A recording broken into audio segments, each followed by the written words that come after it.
আমার নবীজি উমর ফারুককে বলছে, উমর তুমি তোমার নবীকে কতটা ভালোবাসো, যে উমর ফারুক আমার রসুলের ব্যাপারে কেউ যদি একটা বেয়াদবিজনক কোনো তোহিন গোস্তাকি খালি যদি ছোট বড় কথা বলে দেয়, সঙ্গে সঙ্গে তরবারি বেরিয়ে যায়।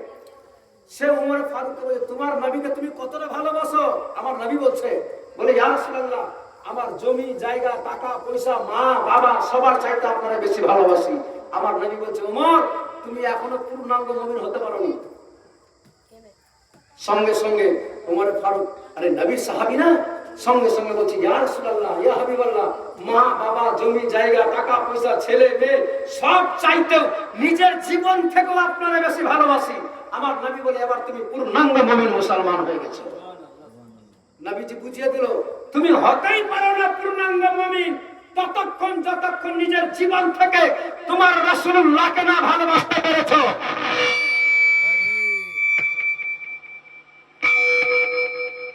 পাচ্ছি না।